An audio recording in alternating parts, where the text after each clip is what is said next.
লায়লা বুড়ি আর তুই এক, লায়লা বুড়ি আর তুই এক। এই এই কাবিন ব্যবসায়ী, মামলা ব্যবসায়ী, মামলাবাজ মহিলা, এই টাকা দিকে। তোর মতন থার্ড ক্লাস একটা মেয়েকে আমি লাভ করছি, তোর মতন থার্ড ক্লাস মেয়েকে আমি বিয়ে করছি, এটা তোমার লাইফের ভুল সবচেয়ে। কিসে সিম্পেথি গেল, কিসে সিম্পেথি গেল? তোমার ফোন কেন ধরবে? ও তোমার ফোন কেন ধরবে? তুমিও তো বুড়াদের সাথে সংসার করছো।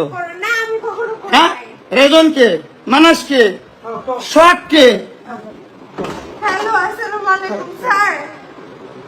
আমি আপনাকে ফোন দিয়েছিলাম না মামুনের ব্যাপারে, ও আমাকে আমি লাইভে আছি, বলো স্যারকে।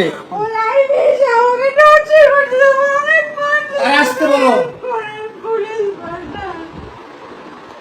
স্টপ।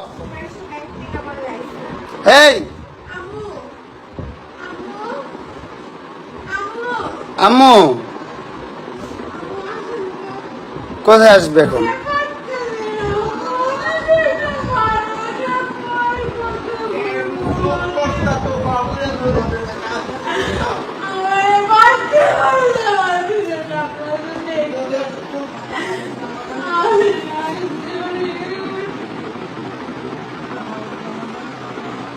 তোমাদের রূপ তুলে ধরবে এই জন্য, তোমাদের রূপটা তুলে ধরবে এই জন্য। মাঝরাতে আবারও বিনোদন শুরু করেছে প্রিন্স মামুন আর তার বউ।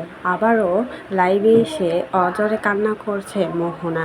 মোহনা গিয়েছিল সংসার করতে, কিন্তু তাকে সংসার করতে দেয় নাই প্রিন্স মামুন। জিদ করে প্রিন্স মামুন মোহনাকে নিয়ে গিয়েছিল তার বাসায়। শুধুমাত্র মোহনাকে দুনিয়া ছেড়ে চলে যাওয়ার জন্য কাজ করছিল প্রিন্স মামুন।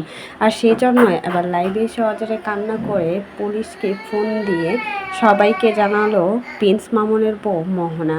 লাইলা 100 বার না করেছিল তাকে না যেতে, কিন্তু লাইলার কথা না শুনে আবারও প্রিন্স মামুনকে সুযোগ দিয়ে তার সংসারে ফিরে গিয়েছিল মোহনা। কিন্তু সেখানে গিয়েও মোহনা শান্তিমতো থাকতে পারে নাই। আবারও শুরু করেছে ক্যাচাল প্রিন্স মামুন। শুধুমাত্র জিদ করে প্রিন্স মামুন মোহনাকে নিয়ে গিয়েছিল তার বাসায়। আর সেটাই আবার সাংবাদিকদের সামনে কান্না করতে করতে বলল। রাতে কিন্তু প্রিন্স মামুনকে পুলিশ ধরে নিয়ে গেছে। এখন পর্যন্ত কিন্তু জেলেই রয়েছে প্রিন্স মামুন। তো এই বিষয়ে আপনাদের কোনো মতামত থাকলে সেটা অবশ্যই আমাদের কমেন্ট বক্সে কমেন্টে জানাতে অবশ্যই কিন্তু মতামত বলবেন না।